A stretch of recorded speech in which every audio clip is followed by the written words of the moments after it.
Hello students, this is sir Abdul Basit और आज हम पढ़ने वाले हैं रस्टिंग और डी रस्टिंग ऑफ आयरन।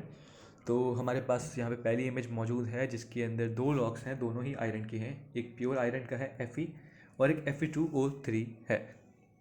अब ये हुआ किस तरीके से, इसकी इक्वेशन यहाँ पे नीचे है। Iron react with oxygen, oxygen in air.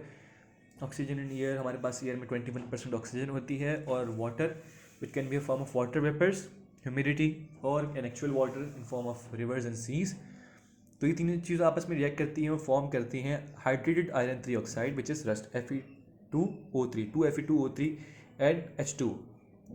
अब ये प्रोसेस है रस्टिंग का। How can be D rusted? D rust करने का सबसे कॉमन मेथड जो होता है वो होता है रिएक्टिंग इट विद एसिड। तो मोस्ट कॉमन एसिड जो है वो HCl है। तो Fe2O3 जो हमने अभी रस्ट निकाला था उसको हम रिएक्ट करेंगे HCl से, और जब उसको हम HCl से रिएक्ट करेंगे तो ये फॉर्म करेगा iron 3 chloride FeCl3 and water. अब ये तो रस्टिंग और डी रस्टिंग हो गया। आपको एक बोनस देना चाहता हूँ, रस्टिंग के बाद री रस्टिंग करना एक बहुत ही कॉम्प्लिकेटेड प्रोसेस है। अगर हम रस्टिंग तक पहुँचे ही ना तो कितना बेहतर हो जाएगा ना। तो इसके लिए एक हमारे पास मेथड और भी है जिसमें हम रस्टिंग को ही प्रिवेंट कर सकते हैं। एक मेथड तो ये होता है कि आप उस पूरी चीज़ को कवर कर दो पेंट से, ठीक है। मगर फिर भी कोई ना कोई जगह अगर थोड़ी सी भी खाली रह जाए या पेंट उस जगह से चला जाए तो रस्टिंग फिर स्टार्ट हो जाती है, उसको रोकना फिर मुश्किल हो जाता है। एक और तरीका हमारे पास ये है कि रिएक्टिविटी सीरीज़ को अगर हम देखें तो हमारे पास मेटल्स हैं, potassium being the most reactive और platinum being the least reactive. और हम अगर उसका ट्रेंड देखें तो जैसे हम नीचे से ऊपर जाते जाएंगे, प्लेटिनम से ऊपर जाते जाएंगे, तो रिएक्टिविटी जो है वो इंक्रीज़ होती जाएगी मेटल्स की। तो अगर हम आयरन को देखें तो आयरन के ऊपर जिंक, एल्यूमिनियम और मैग्नीशियम है, और मतलब इसका मतलब ये है कि जिंक, एल्यूमिनियम और मैग्नीशियम जो है वो आयरन से ज़्यादा रिएक्टिव है।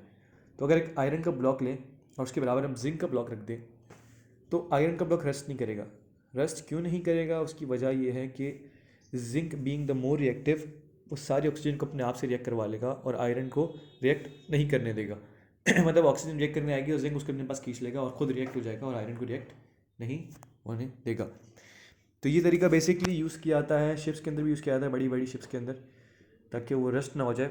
उनके अंदर थोड़े थोड़े फासले के बाद जिंक के ब्लॉक्स लगा दिए जाते हैं ताकि वो रस्ट ना करें। अब ये आप जिंक इस्तेमाल कर सकते हैं और मैग्नीशियम इस्तेमाल कर सकते हैं। एल्यूमिनियम इसलिए इस्तेमाल नहीं कर सकते क्योंकि एल्यूमिनियम जो है वो रिएक्टिव तो है, मगर एल्यूमिनियम के ऊपर जो होता है वो ऑक्साइड की एक लेयर बन जाती है, वो खुद ही अपने ऊपर बना लेता है, जिसकी वजह से वो ऑक्सीजन से रिएक्ट नहीं करता। सो ये हमारे पास मेथड्स थे। एक आपके पास डी रस्टिंग आ गया, ठीक है। एक मैं आपको बता दिया कि कवर कर लें आप आयरन को, और एक ये है कि आप उसके साथ उससे ज़्यादा रिएक्टिव मेटल जो है वो रख दें तो वो रस्ट नहीं करेगा। Follow me for more science related videos and Khuda Hafiz.